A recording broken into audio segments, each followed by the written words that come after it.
He wasn't born to be famous. He wasn't the loudest man in the room, nor the most confident. In a city obsessed with charm and perfection, Steve Carell was ordinary. A quiet man with a soft voice, a nervous laugh, and eyes that always seemed to be searching for something. Truth, perhaps, or kindness. But that very ordinariness would one day redefine comedy itself.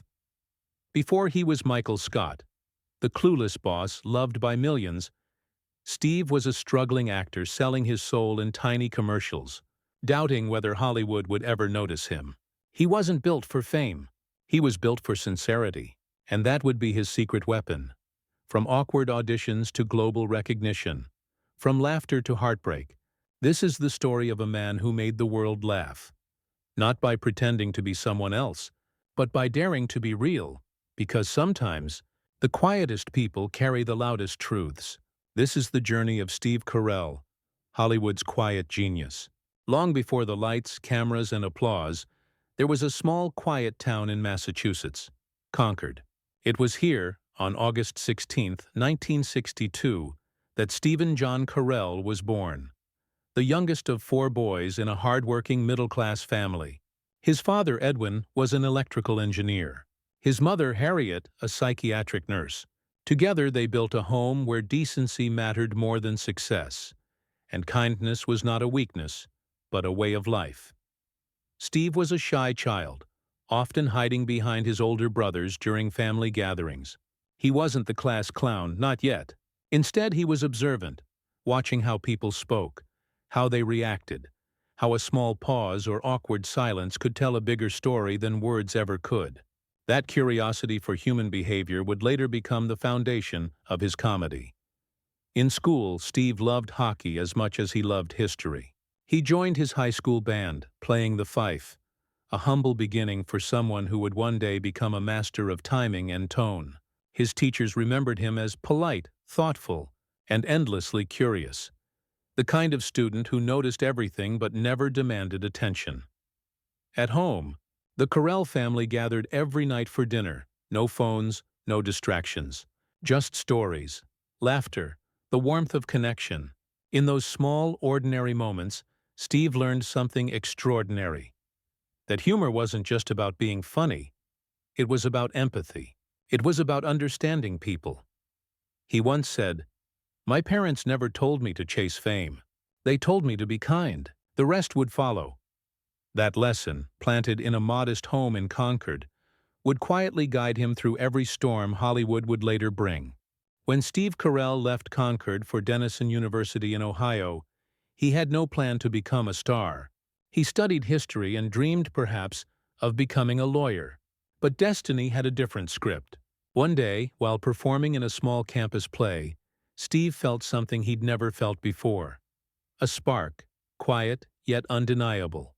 It wasn't about applause. It was about connection. The laughter, the silence, the way the audience breathed with him. It all made sense.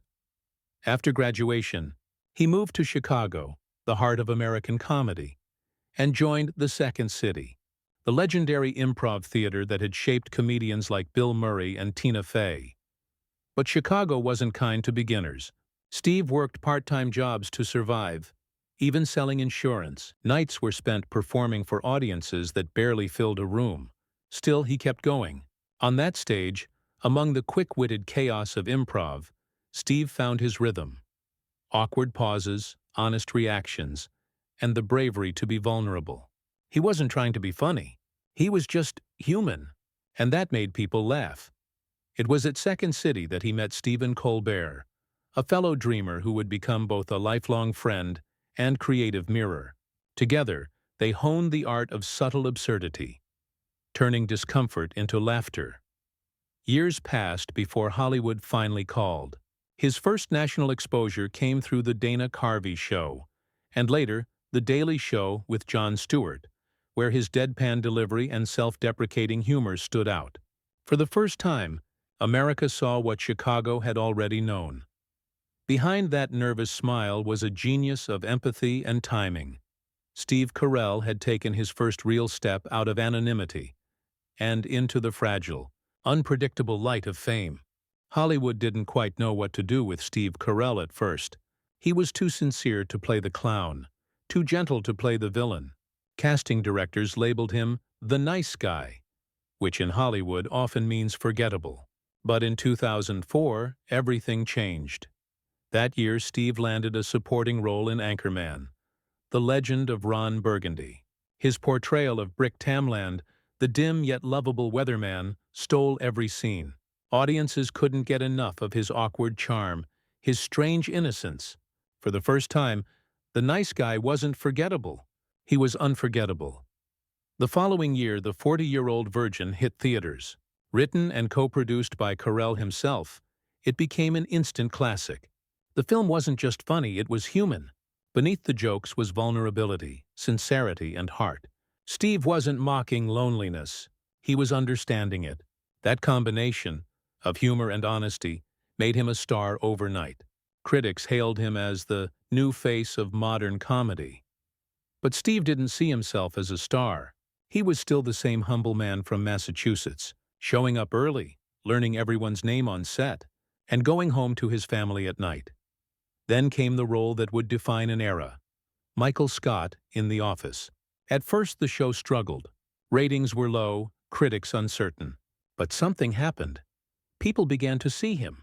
Beneath Michael's ridiculous arrogance and cringe-worthy behavior was a kind of brokenness everyone could relate to. He wasn't just the boss who made you laugh. He was the boss who made you cry. Week after week, Steve turned an office mockumentary into a mirror of human vulnerability. Through laughter, he revealed loneliness. Through foolishness, he revealed truth. By the time The Office reached its golden years, Steve Carell was no longer that guy from The Funny Show. He was a phenomenon. The quiet man from Concord had become one of Hollywood's most beloved storytellers, by daring to stay genuine in a world addicted to pretense. For most Hollywood stars, the word fall means scandal. For Steve Carell, it meant something quieter, and perhaps even more difficult: being misunderstood. By 2011, The Office had become a cultural phenomenon, and Michael Scott was one of the most beloved characters on television. So when Steve announced his departure after 7 seasons, the world was shocked. Fans begged him to stay. The studio offered more money, but Steve said no, choosing family and self-respect over fame. He left at the height of his career, walking away from the show that had made him a household name. What followed wasn't a dramatic tabloid downfall. It was the silence after applause. Hollywood didn't know what to do with him anymore. The industry that once celebrated him as a genius now saw him as the comedy guy who left too soon. Several of his next projects, light comedies, experimental dramas, underperformed at the box office. Reporters began to question whether his magic had faded. He was too funny for serious roles, too serious for comedies. It was the in-between, the gray area where artists either vanish or transform. But Steve never chased validation. While others built brands, he rebuilt himself. He disappeared from headlines, choosing instead to spend time with his wife Nancy and their children. No drama, no reinvention campaign, just silence and humility. And yet in that silence, something powerful was taking shape. A deeper artist, a man ready to explore the shadows behind the laughter. Because sometimes, the greatest risk isn't failing in front of millions. It's stepping away when the world begs you to stay. Hollywood loves comebacks, but Steve Carell's wasn't loud. It didn't begin with a blockbuster or a publicity stunt. It began with silence and a choice. In 2014, Steve took a role no one expected him to play: millionaire John DuPont in Foxcatcher. Gone was the warmth, the smile, the comedic timing. In their place, coldness, repression, and unsettling darkness. It was a chilling transformation. Viewers who once laughed at him now sat frozen, unnerved by his quiet menace. And when the credits rolled, something remarkable had happened. Steve Carell had shattered his own image. Critics called it the performance of a lifetime. He earned an Academy Award nomination for Best Actor, a validation not just of talent, but of courage. He had done the impossible, turned vulnerability into power, but he didn't stop there. In The Big Short, He embodied righteous anger and moral frustration with Wall Street corruption. In Beautiful Boy, he became the grieving father, fragile and human, reminding audiences that pain doesn't discriminate, not even for those who make us laugh. And on Apple TV's The Morning Show, he confronted the complexities of morality, guilt, and redemption in a Me Too-era world. Each role peeled away another layer of the man we thought we knew. Through his work, Steve proved that comedy and tragedy share the same heartbeat: empathy. He wasn't reinventing himself for fame. He was evolving, as all true artists do, by listening, feeling, and daring to go deeper. The industry that once doubted him now whispered his name with respect. Steve Carell had not only risen again, he had redefined what a second act could look like. Steve Carell never chased the spotlight, yet it found him anyway. Not because of loud headlines or controversies, but because of the quiet consistency of his craft. In an industry built on ego and spectacle, Steve became a symbol of decency, proof that success and humility could coexist.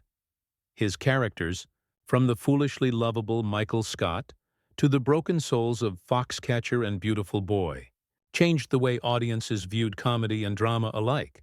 He blurred the line between laughter and pain, reminding the world that humor isn't an escape from reality. It's a bridge to understanding it. Among younger comedians and actors, Steve is often described as the blueprint. John Krasinski, Emma Stone, Jonah Hill, and countless others have spoken about how his professionalism and kindness on set shaped their own careers. He treated everyone, from the director to the janitor, with the same level of respect. To Steve, storytelling was never about fame. It was about human connection. Even years after The Office ended, its influence only grew stronger. Memes, rewatches, podcasts. The show became part of the global pop culture fabric. And at the center of it all was Steve Carell, a man who turned awkwardness into art and sincerity into strength. His legacy isn't measured in awards or box office numbers. It lives in the millions of people who still find comfort, laughter, and hope in his work. He didn't just make the world laugh. He made it gentler. Away from the cameras, Steve Carell lives a life that feels almost out of time. No red carpets, no constant self-promotion. Just a quiet existence with his wife, Nancy Carell, and their 2 children in Massachusetts. They run a small general store together, where Steve occasionally helps out behind the counter. Customers often do a double take. Is that Steve Carell? But he smiles politely and continues stacking shelves. It's not an act. It's who he is. In interviews, Steve often says he doesn't see himself as a celebrity. He sees himself as a husband, a father, a co-worker. Fame, to him, is a temporary echo. What lasts, he believes, are the small acts of kindness, the moments no one sees. He's spoken openly about his gratitude, not for the awards, but for the chance to make people feel something. Whether it's laughter in a hard week or tears in a quiet moment, he measures success by empathy, not applause. Comedy, he once said, isn't about being funny. It's about being truthful. Steve doesn't chase the next big role. He chooses projects that move him, stories that carry meaning. And while Hollywood races ahead with trends and algorithms, Steve continues to walk his own slow, steady path. Grounded, humble, genuine. He has found what so many never do: balance. A life not ruled by fame but enriched by gratitude. A career not about power but purpose. Because for Steve Carell, the real victory was never in becoming famous. It was in staying human. In a world that celebrates noise, Steve Carell built his legacy on quiet strength. He never demanded attention. He earned it. He never chased fame. He invited empathy. And in doing so, he reminded millions that greatness doesn't always shout. Sometimes, it simply listens. From the modest home in Concord to the dazzling chaos of Hollywood, Steve's story is proof that decency still matters. That kindness, patience, and humor can outlast cynicism. That you don't need to be the loudest to be heard. You just need to be true. His journey isn't about the spotlight he stood under, but the light he carried within. Through laughter, heartbreak, and silence, he gave the world something rare: authenticity, a mirror that reflects not perfection but humanity. And perhaps that is Steve Carell's greatest performance, not on a stage or a screen, but in the way he's lived his life. With grace, with warmth, with quiet brilliance. Because when the applause fades and the lights dim, what remains isn't fame. It's the feeling he left behind. This was the story of Steve Carell, Hollywood's quiet genius.